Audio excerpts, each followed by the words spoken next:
we are the one who hold the key to our cybersecurity, not technologies. That's where we get the opportunity where it's not just hackers actually are being able to use your AI chatbots or things like that, your generative AI, as a means to try to attack you. Essentially, every single user of your platform potentially becomes a hacker. Attackers don't care about internal politics, internal excuses, internal bureaucracies, they just attack. The attacker utilize AI to make the existing attack more efficient. As a defender, we should utilize AI for making our security measure more efficient.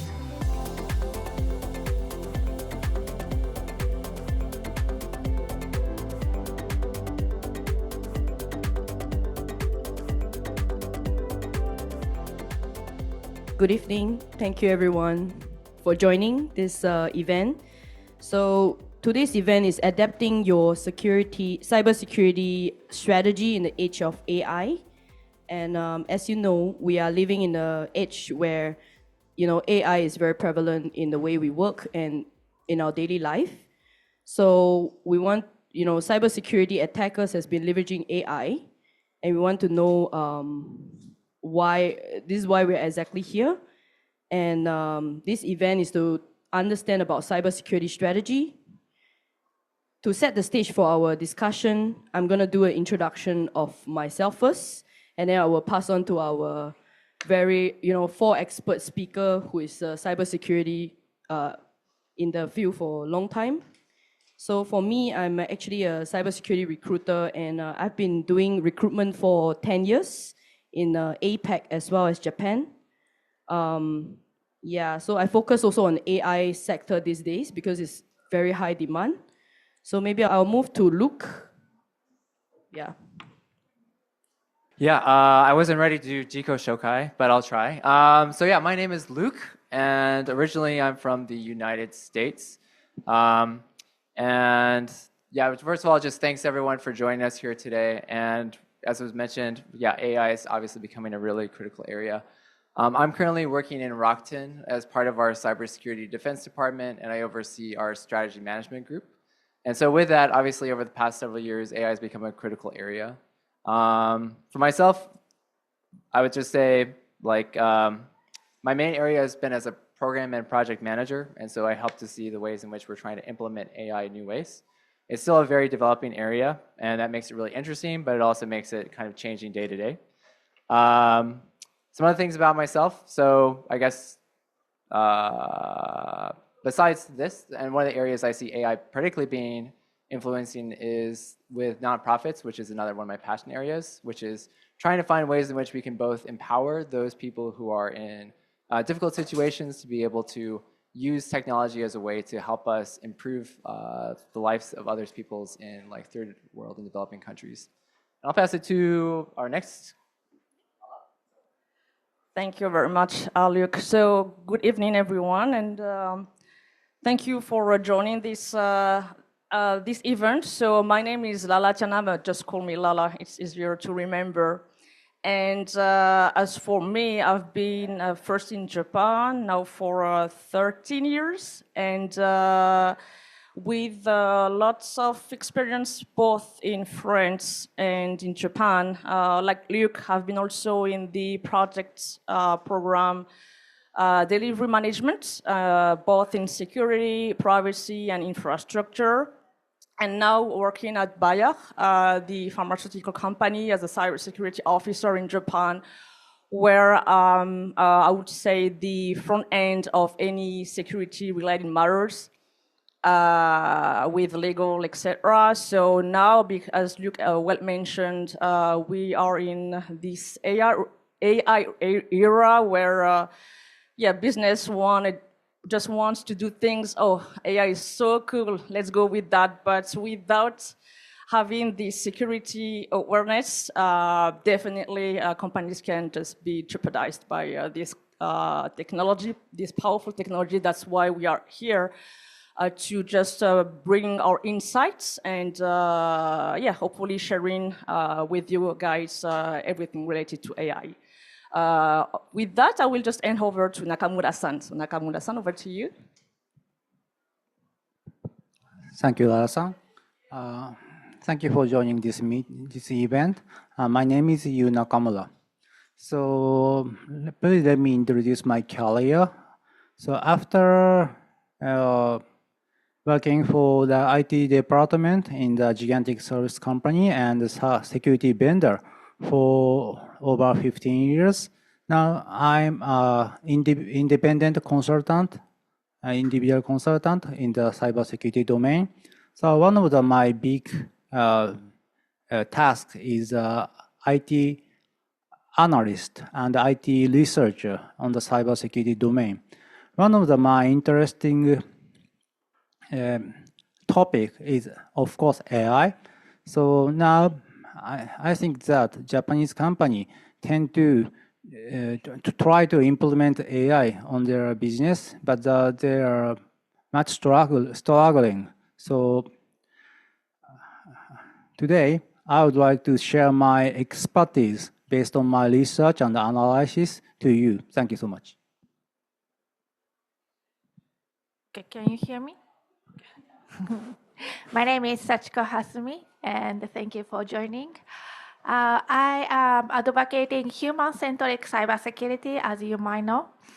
And why? Because people process technologies and we tend to focus on technology, even though we are discussing about AI that seems to be our technologies, but the process governance is also important and humans are also important. I believe that after all, we are the one who hold the key to our cybersecurity, not technologies. Of course, technologies are important, but I always say people need to do something with a process that is automated and helped by AI. So today I want to add like some different perspective, not only from technology, but also from human side. And nice to meet you. Thank you.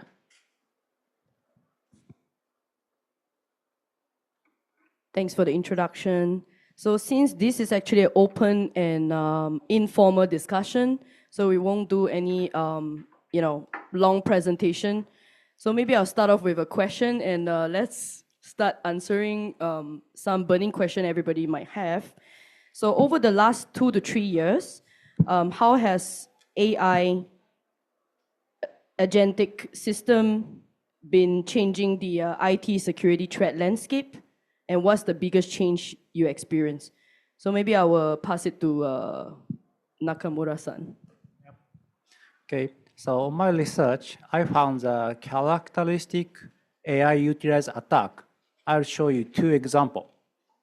So one, the malware utilized with AI, that 80 to 90% the attack process was automated, was found. The second is that the attacker who has already breached the network of the targeted organization use the external chatbot to generate the attack command to breach the network more deeply, right? This means that the attacker utilize AI to make the existing attack more efficient. So we should, as a defender, we should utilize AI for making our security measure or security operation more efficient, like attackers do. So anything to add from, I can just add maybe but also from my experience and adding what Nakamura-san said.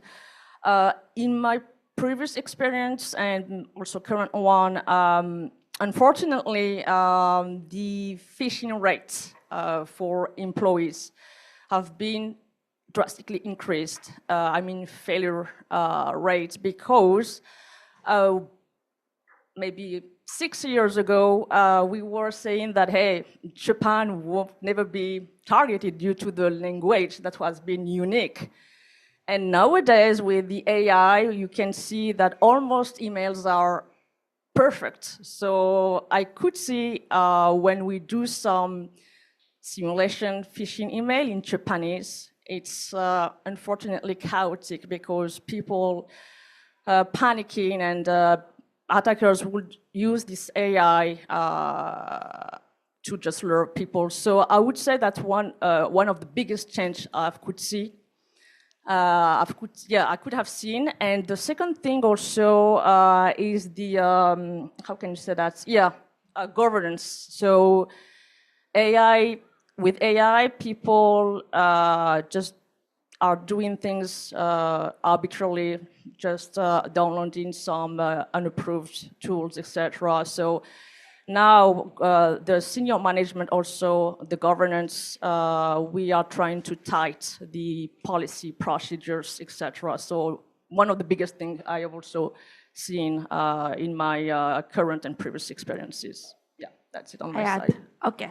So how many of you use AI right now? Can you? And how do you use AI? You talk to AI normally, right? You do the conversation with them. Imagine that attackers are doing the same. This is how they are making a malware. They are making a phishing.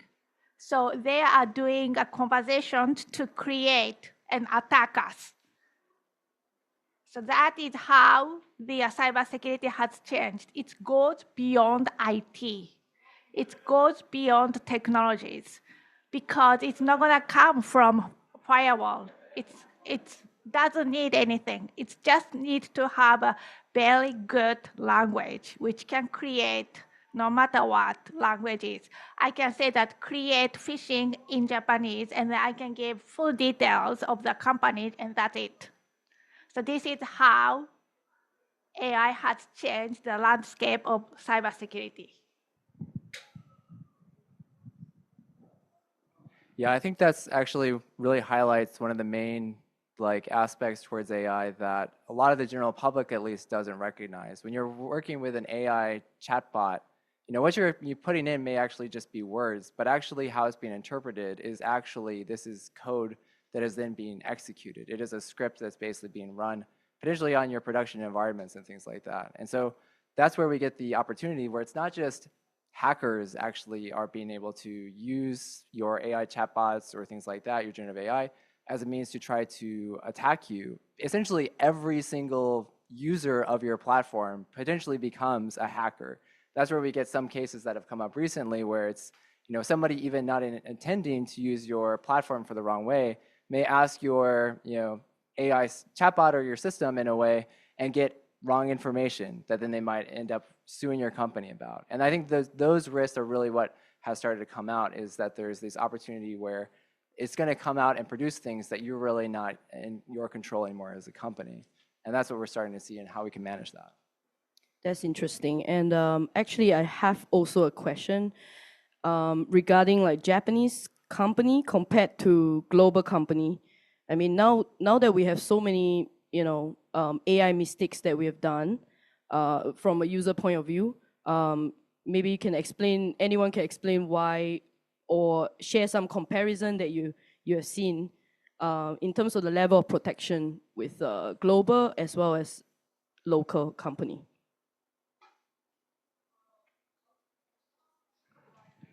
So talking about the deep fake, so as Lara-san said that there is a myth. The Japanese has a language barrier, right? So we Japanese have the unique intonation or accent in the writing Japanese or the speaking Japanese, right? But currently the attackers, they're using the deep fake break the barrier. But most of the Japanese company don't believe this fact. So they did not catch up the security measurement they have to implement rapidly. So how many of you work for Japanese companies? And how many of you work for global companies? I guess that's it. So if you work in both environment, you know what difference, right? One is kind of very Japanese, I would say, not like a lot of bureaucracies are there. So when to protect something, it takes a while. And then by the time we finished protecting, the attackers are finished their attack because they don't care. The point here is that attackers don't care about internal politics, internal excuses, internal bureaucracies. They just attack. They just want to get what they want. And they are really looking at how slow your judgment is, how your decision is. Then that opens up windows of opportunities. And I would say that some global companies are also bureaucratic, but what matters is the speed. When you are being attacked or you are being under attack, then we need to think like attackers. How are they going to attack you? Using AI or using whatever? They do whatever. But you need to prepare that. You cannot have excuse. You have to be defend. You have to defend no matter what. That is what I think. Thank you. And yeah, interesting insight. Maybe let's talk about, blue team versus red team. Yeah, so for the impact with AI on blue team and the impact versus red team, for blue team, we've seen that there is a bit of like AI tools that is it better for AI to be introduced for a blue team system, and then versus like, and then also the red team's perspective as well. So maybe for Luke, we'd like you to, thanks. Yeah, I think this is a kind of smooth follow from the last part that we just came from, which is the fact that, yeah, attackers are using AI, and that's basically the facts behind it. And they're doing so at a really incredible rate. In fact, in December, I mean, just from Stanford, they did a competition basically against 9 very highly trained hackers versus an AI. And AI basically at $18 per hour within like maybe I think it was 7 hours in total was able to completely hack and outperform 9 of the other professional hackers was competing against. And this is basically just showing that they can do things at scale in a way that we weren't capable of doing before when it comes to cybersecurity. And so if we're not implementing AI as also part of our own processes when it comes to cybersecurity, we're naturally just not going to be able to keep up with the attacks that are coming. And as was mentioned, our attackers who are out there, they don't really care about our processes, our bureaucracy, and things like that. And they don't have to even be right all the time. They just need to be right once in order for them to be able to have a successful attack against us that essentially will potentially bring down our companies. And that's what makes it really difficult for us in this current age. That being said, I mean, yeah, blue team, okay, we don't need to fearmonger the entire time, but yeah, blue team, basically, there are obviously, because when you think of cybersecurity from a technology perspective, it's basically just another area of IT. And so any of the other benefits that we're starting to see with AI as far as being able to generate, data aggregation or analyze like different behaviors, it can also do that the same thing for many ways for cybersecurity, although it still seems quite in development right now, and we're still starting to see some of the progresses from it. That being said, I mean, that really is the direction that I think more and more companies are feeling like they need to move towards, is basically how do we find these use cases.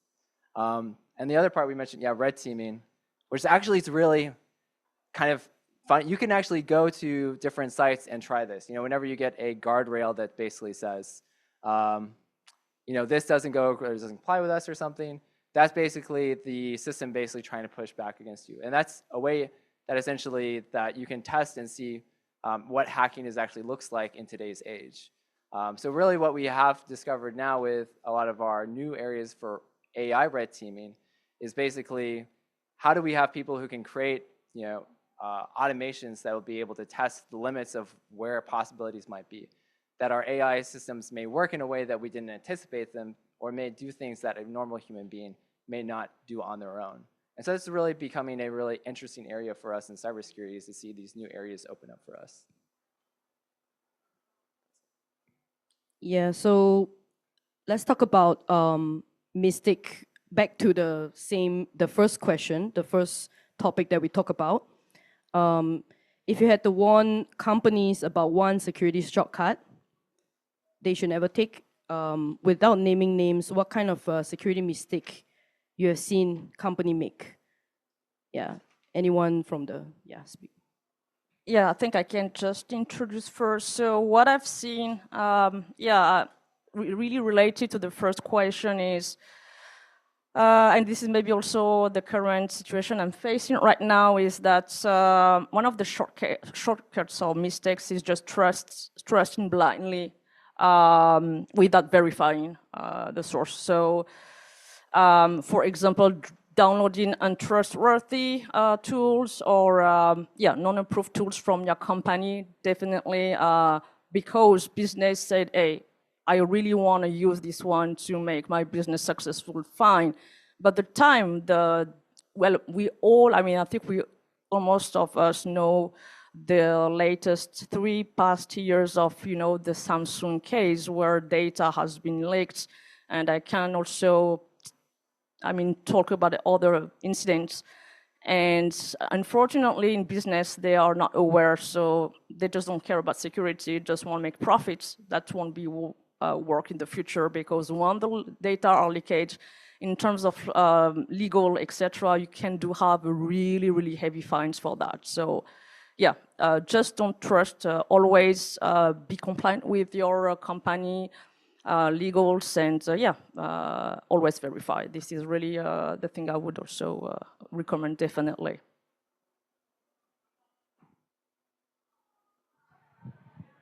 I will add. So, I've been asking you a lot of questions. So I'm guessing that you are also expecting me to ask another question. So let me see. So if you were to describe AI, like picture yourself with AI, how do you picture? Above, same level, or below? Most people think that AI is just like another tool or something like, ask, but actually they are much more intelligent and cleverer than us, and certainly me. And so we need to think how we can take advantage of them. Also that we need to change our mindset. What does it mean? If we keep thinking that they are just a servant to us, then we will never take full advantage of AI. And the other day, I was looking at some videos, which was quite interesting. If you look at the past, it's a computer. If we are looking at present, it's AI. So if we are looking at future, what would be? People are scared of losing a job because they cannot redesign their job, but the job itself are not going to disappear. They are just being redesigned. So we need to reset our mindset. So one thing that company make mistake is that they are stuck in the past. They cannot change their mindset. AI security goes beyond technologies. It goes beyond process. It stays with humans. So if we cannot change our mindset, then we are always under attack and we are always scared. And insecurity, fear doesn't mean anything. We have to realize what is going on right now. With that fear, we have to face a reality and the future and change our mindset. That's it.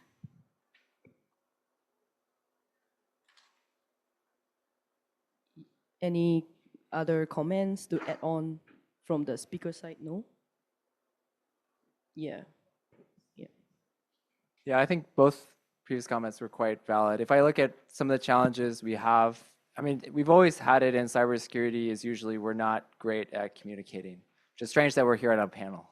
But with that, it's kind of like a lot of times, if we look at IT particularly AI as an IT issue solely, that really, there are some legitimate aspects to it, but in a lot of ways, it really does come to the way in which we're going to be communicating with each other from a security to a business side. When business is pushing ahead, yes, it's because we recognize there's some real significant business value opportunities that exist through the use of AI. But with that, we also are trying to communicate and understand what the risks might be along with that. And I think that's actually how we break down a lot of the fears that we have is if we can really talk with each other and understand what are the potential use cases for us, how do we want to use it? How can it help us as a company? Rather than jumping ahead and trying to think of any potential idea that might exist, that helps us to really think through, okay, what might be the risks that might come along with us using it for that? And do those risks actually justify what we want to do and use it for? And that's really where we're trying to push is, I mean, you might call it governance, but a lot of times it's just working between business side and also security and understand how can we actually find the best way to make this work in a way that will do so in a responsible way. And that's where we actually see some good use cases coming forward that allows us to really like adjust and use it in a responsible way, I feel like. Thank you. Yeah, so back to back to Hasumi's conversation on, serious breaches when, on the employee with shared sensitive data.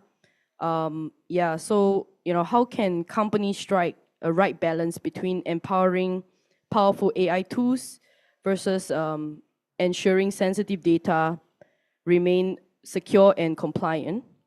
From your experience, what governance model or technical control have worked in place? Yeah, so maybe I will give the stage to anyone who wants to answer. So based on my research, the companies that use AI more efficient has a good guideline or best practice for utilizing AI in their companies. But among the public document of the AI best practice guideline, the Tokyo Metropolitan Governance issued a good public document about this. So if you have not checked it, please check it. And in addition to that, I was impressed that company. The company create and provide the employees a very convenient chatbot created by the company, right? So under the situation, the employees tend to use the original chatbot rather than the external public chatbot. So that prevents employees from leaking the confidential data to the outside. So you can imagine that the chatbot that is created by the organization more useful. The chatbot, public and external chatbot, less useful. Which can you use? The answer is simple. I think that it is very difficult condition, but the Japanese company try to create the more convenient chatbot under the restriction like a cost and human resources, something like that.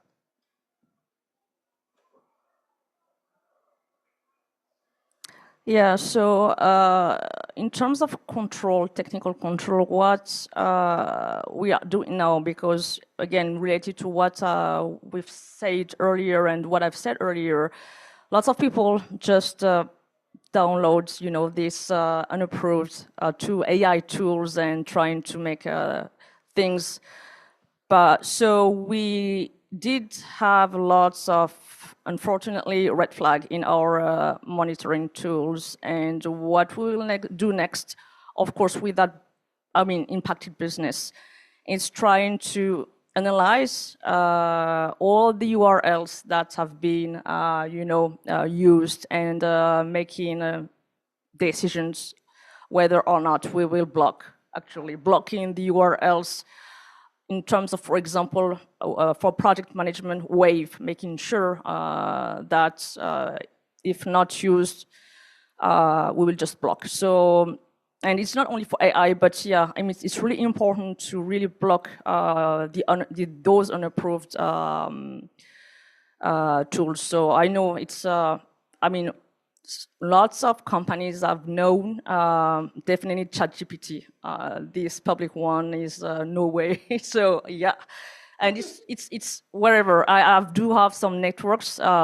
Unless you do have your internal, of course, AI, but it's in my recommendation, it's not a good thing to allow this public ChatGPT, for example, service to be opened and getting access from the company. So yeah, so blocking the necessary URLs will be a good control I've seen and seeing right now. Yeah. Yeah, I hope, if you're not in cybersecurity, this is kind of some of the pain points that we're working through is whenever something new comes, it's really hard for us to know how to handle it. A lot of times, our knee-jerk reaction might be like we want to stop or prevent or keep you guys, developers or others from using certain ways. When we do it from a good place and heart, we want to make sure we keep the company safe. I think for us, like a really difficult balance is often how do we also then enable the business to be able to do it. And that's where when we talk with the, why are they using shadow IT or why are they doing, it's because a lot of times, not from a bad place, but because they want to get something done. Like they have to have something delivered by a certain period of time, or the current tools we have available are not sufficient to meet their needs. And I think that's where it's often, some of the main things when it comes to controls is trying to help educate our development teams or even our users in general on the potential risks that exist within AI. And thankfully, as mentioned, there's a lot of good frameworks now that have already been created that help us understand what these are, like the OWASP LLL Top 10, which really or just a quick top 10 issues that you really need to be aware of and things like that for most cases. And you can, even in a small size business or regardless of how large, you can look at what these are and try to look how can we implement or which one of these might be at risk to. I think that's a really good starting point for companies to think, okay, like what's a simple first step we can take that's going to be most effective and help enable while also bringing back any of those major risks we need to avoid. So you mentioned that you use AI. So my question to you is that how do you balance your productivity and your protection? It's the same for the company. How do you protect yourself while you're trying to achieve whatever? Say that your kids are crying and they're asking you to download something. How can you protect yourself? That's a question you need to ask. And I normally answer, you need to know how to set the limit. Where is your boundary between you and AI, you and technologies? This is a question you always need to ask. Whenever you are trying to do something, you have to stop and then ask yourself, what am I doing? Am I crossing that boundary or am I within the boundary? Certainly, passing sensitive information is not within the boundary. So it's a simple rule. Are you crossing the boundary that was created by the company or by your family or by yourself? If so, then you need to ask yourself again, is it good to cross? Interesting.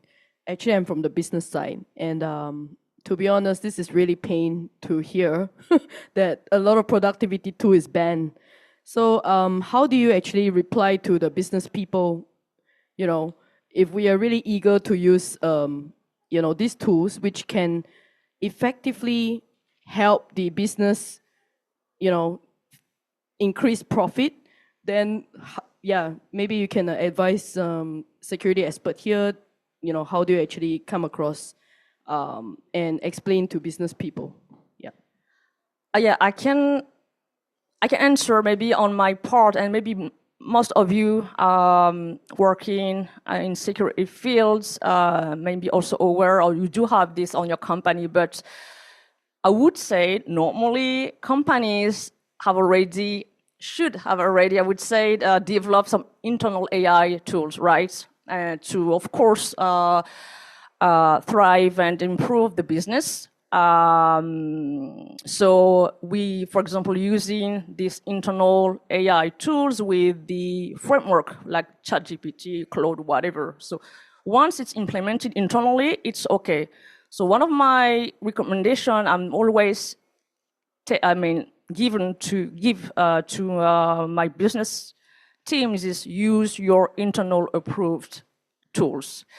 And in case, but this is where, in terms of security awareness, it's not sufficient. It doesn't suffice, because I've already seen this one saying, yeah, internal tools are really good, but not enough, especially for developer. Okay, nice.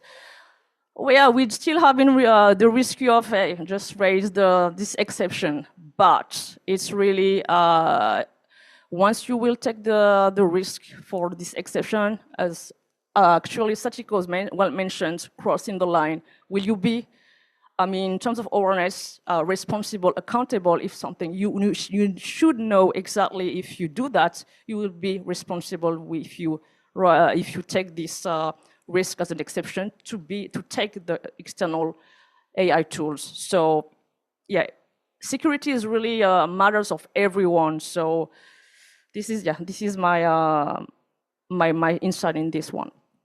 And if really mistake is made, who is the person who is held responsible?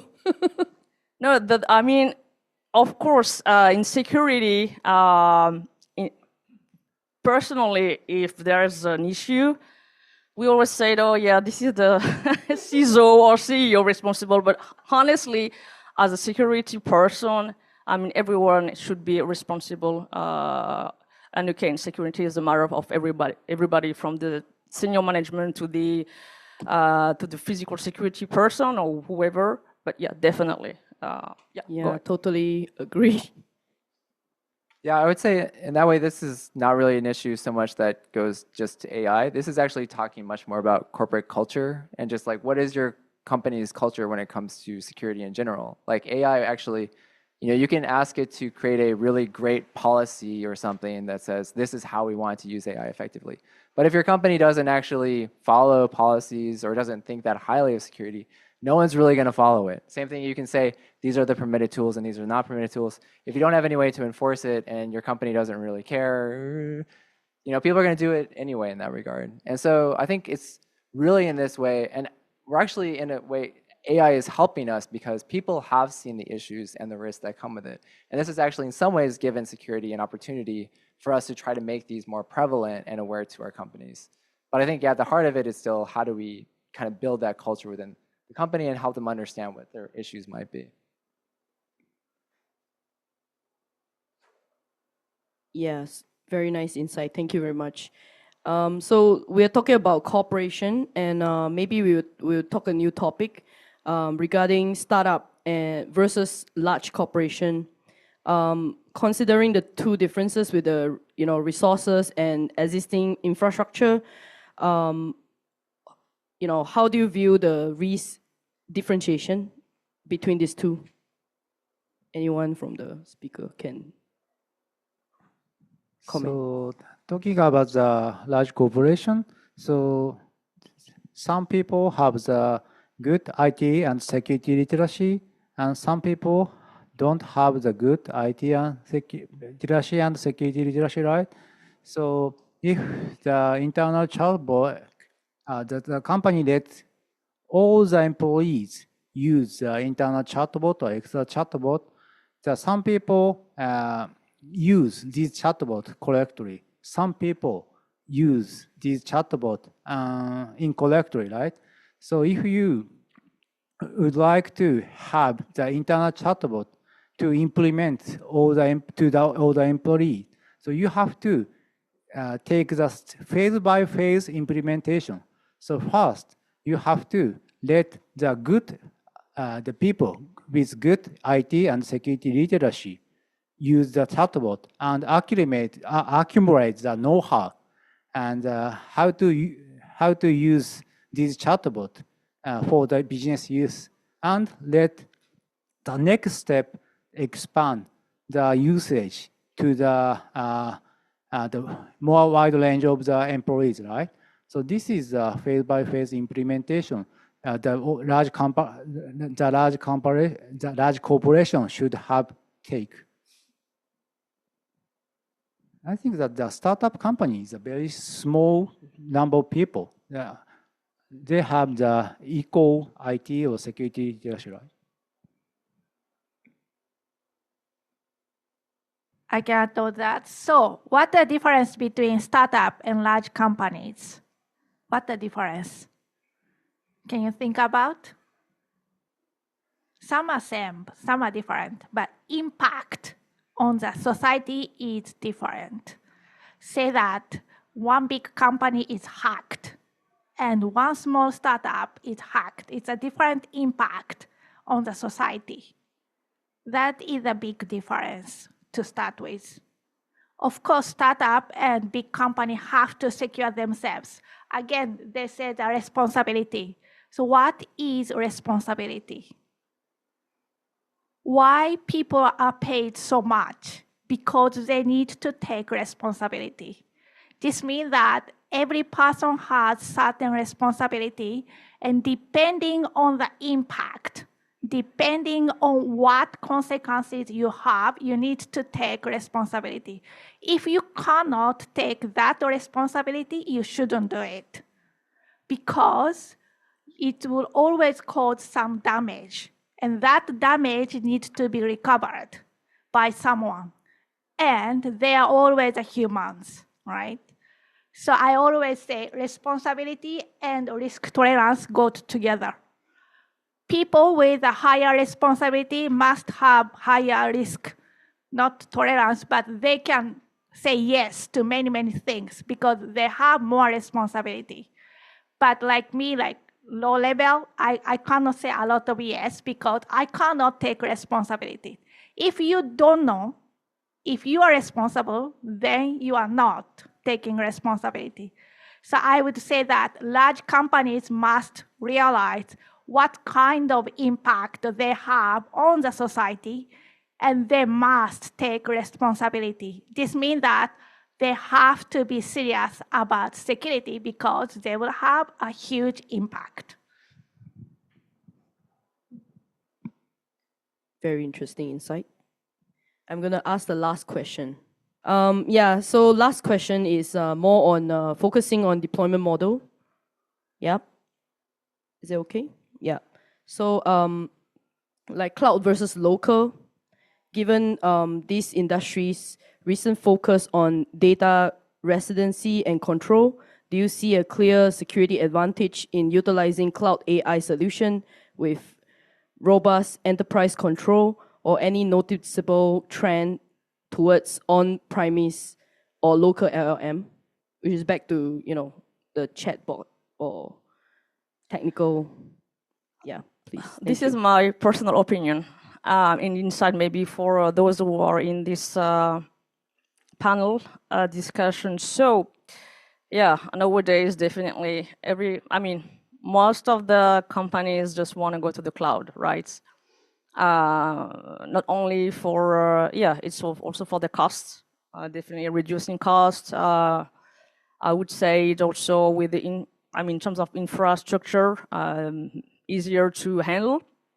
However, from a security standpoint, this is where I'm a little bit kind of reluctant is in terms of security, if it's not properly configured, definitely there will be some issues. It will be chaotic.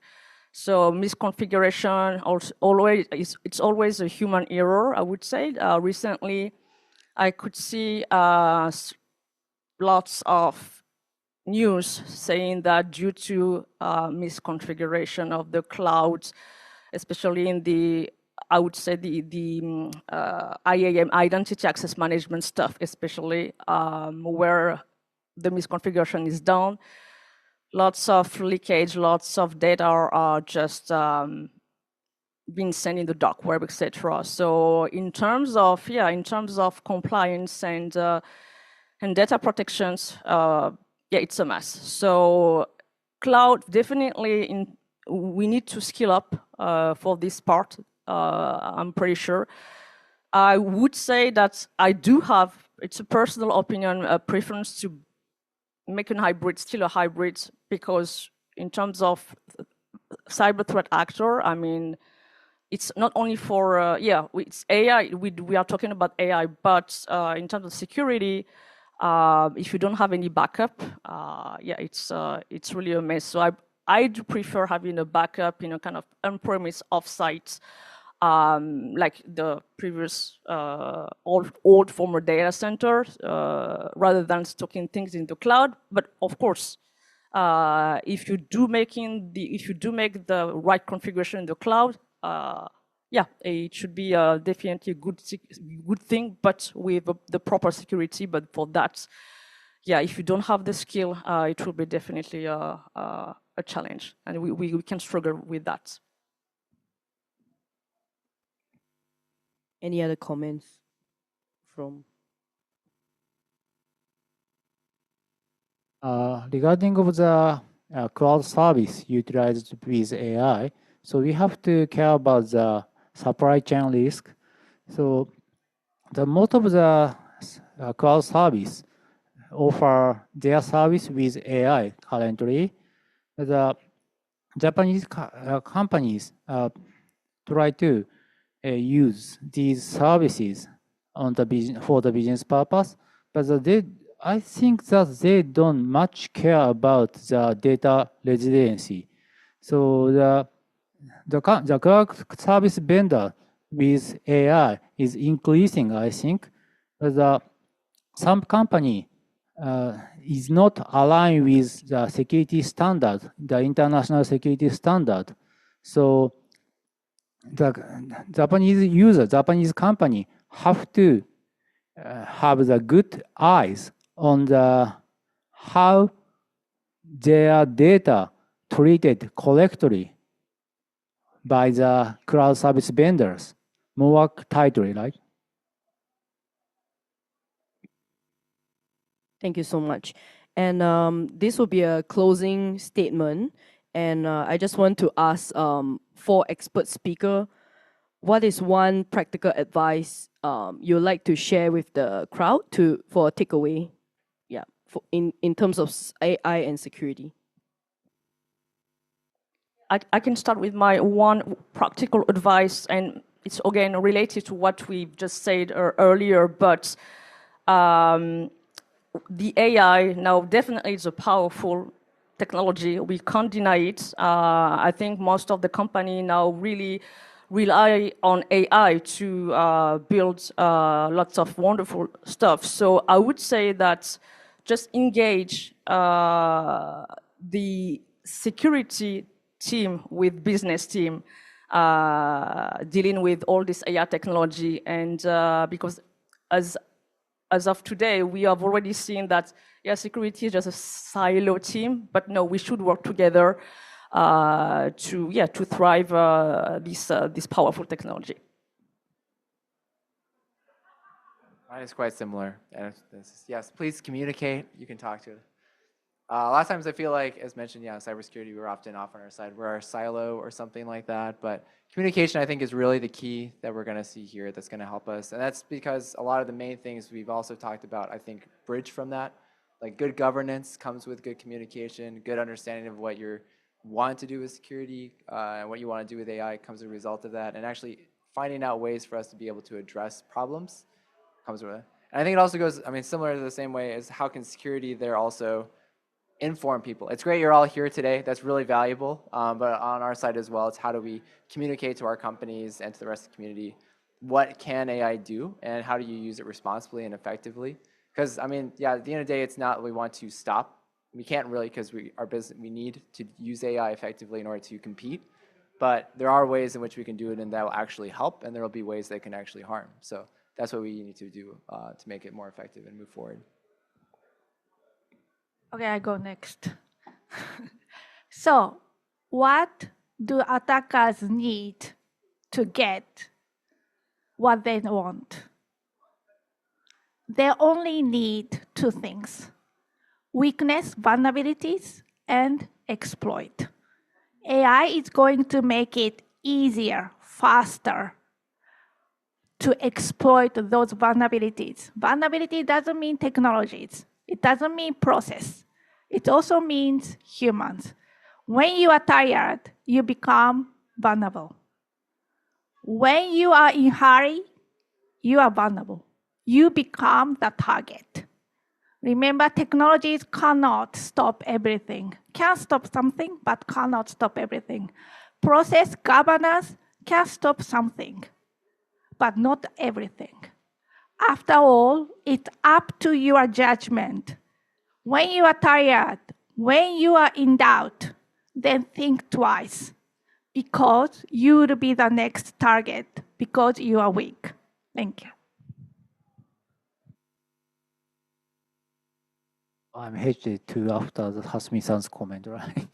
Because, I think that one best practice that we should use the AI to learn. So, as Hasumi-san said that we have many boundaries. My boundaries, my family's boundaries, my organization's boundary. So each boundary has a different impact on the society, right? So if we use the AI more efficiently on the business purpose, we should use AI on the family or the personal use, right?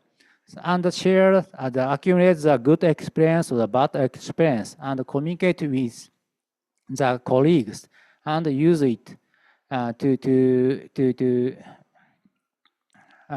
use the internal or external chatbot on the business purpose, right? Thank you so much for your insight. And we'll move now to Q&A. Any question for this? You can just shout out your answers. I mean your questions. Raul?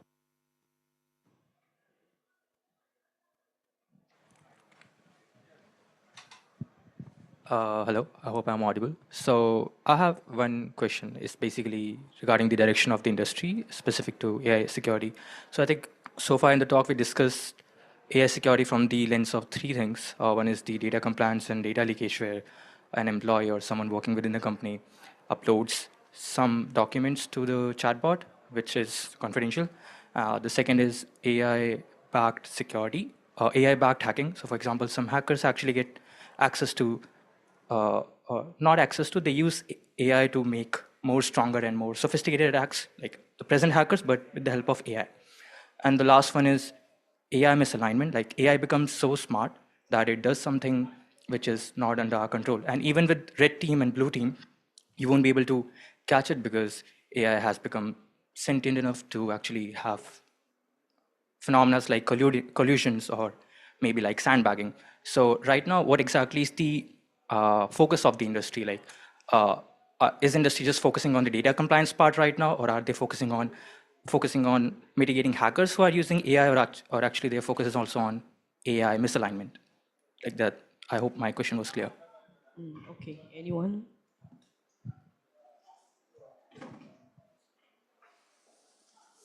I'll just say it's all of those, and that's actually what makes it a bit hard. It's basically, I mean, yeah, like as you're all aware, AI has basically infiltrated every aspect of how we work, and in many ways how we're living now. And so with that, I mean, yeah, for security, it's not just how do we defend, it's how do we empower, how do we use it ourselves in security, how do we educate, so every single aspect of it is basically now we're trying to think through how do we support in those different ways. I think some of the things you mentioned, yeah, it's more immediate. It's how do we, and I think maybe to make it more practical, depending on where your company is at, you know, where are you at and where can you need to start with? I mean, for some things, it's you need to start with, you know, just working through your company and how you're planning to use AI. But if you're on particularly on a larger organization, maybe if you're really under threat of being attacked, then yes, you need to start thinking of how you can implement AI as part of your other controls you're using. And with that, maybe like looking at how potentially you can start improving to address like potential like use of AI to improve your blue teaming, or how you can use it as part of your red teaming, things like that. So I think it kind of is on a case by case, but at the same time, we're trying to address many of the issues that you just raised. Yep. Someone from the back. Yeah. Yeah, please. All right, thank you. So, thank you first of all to all the panels. It's been really insightful conversation. I can say we had it. I really like the approach, Lalatiana. You had it with regards to the corporate companies having their own AI chatbots, I can say, or internal tools, which is been really necessary from the privacy concerns. Also, we can mitigate that. That's I can say with regards to the corporate companies. But how about the small enterprises? Because Japan have a lot of small companies and enterprises, and the business from that angle is really necessary because of the complexity on the manpower as well as the complexity on the budget, I can say. So what do you recommend? How can they work with this approach? What should they implement just to secure them from the outside attacks, as well as from the privacy concerns also? How can they validate the things? Thank you. So, Thank you. yeah, I do not have a kind of experience with the small. I've always worked for the big one, but from what I can see and also based on my network discussion and what I've seen through, I mean, I would say in general speaking, for those type of enterprise, and maybe my also fellows can add, but first of all, I would say implement the basics controls. That's, I mean, we do have, especially with AI now, as Luke and Nakamura-san mentioned, we do have in Japan, especially those AI framework, the OWASP, etc. And NIST also, I'm pretty sure they do have this framework. So try to implement the basic control. I learned from my previous companies, and first of all, basic is really the most important things to do. And after that, yeah, in the future, when hopefully, I know the budget is another topics, but yeah, once you will prove that security does have the place, yeah, and budget will come, you can expand. But first of all, yeah, the basics. And it's also, I mean, yeah, valuable also for the AI. It's also for AI. So yeah, basic is the most important controls. Sure, thank you. We have another. Hi, my name is Kim. I'm working at AMD related to AI security. And as you know, cybersecurity is the one thing, and the AI security is also the different thing.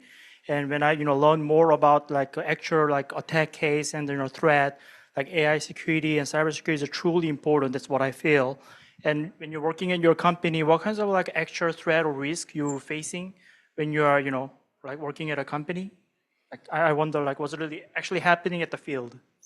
Thank you. You mean what type of Like, threats we have encountered recently? Yeah, like a risk or like a problem happened related to like cybersecurity or AI security related? So recently, and also previous experience, unfortunately, I've seen lots of deepfake. Previous experiences as well, we have been facing the CEO's deepfake messages, which was really, really freaking out, to be honest. So this is one of the most thing. The second thing also I've seen previous experiences is like the Samsung, to be honest. Developers put their passwords clear in the, unfortunately it's true, it's a pity, but developers doesn't have this DevSecOps mindset, unfortunately. They just passed all the codes, trying to make just please improve the code and try to do what I want to do. And unfortunately, same, I've seen this one with my cyber threat defense fellows that it has been sent on the dark web. So yeah, this is unfortunately the things we've seen a lot. So with that, we are trying to, as I mentioned, tight all of these guidelines of all this policy, but all these technical controls to block any unnecessary URLs and so forth. Thank you. Yep, we have another question here. Yeah, thank you for the panel. We are just moving our company from generative AI to agentic AI. We have been building, we have policy, competence, culture, and so on. So we think now it's the right time. But what is the mistake I should avoid? What is the most common mistake? Because I think this is a big leap. What do you think?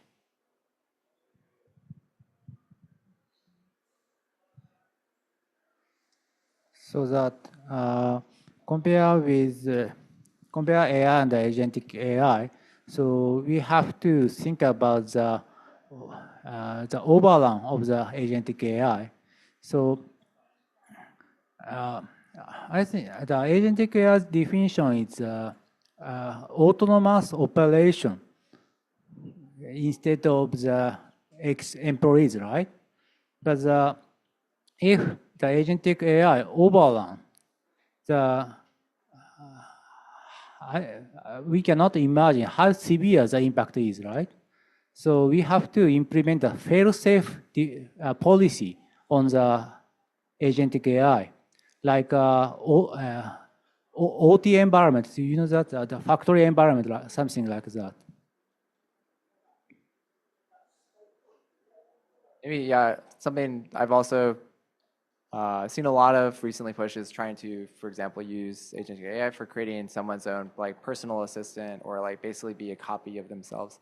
I think one thing with agents, and this goes, I think also Akmura-san was mentioning, was it's the permissions that you set for it. For example, if I want, you know, a developer basically doing like an agent developer basically doing the same thing a normal developer would do, I mean, we make a lot of assumptions with how an individual human is going to act. And so we make assumptions on how an agent is going to act. But a lot of times what we don't think is how fast it's going to act, and it may exhaust some things or do things that you might not actually assume a human might do. And I think those are things that we make a lot of assumptions about when it comes to agents, where it's like we don't really know exactly how they're going to respond. And we might fall into traps like that as well.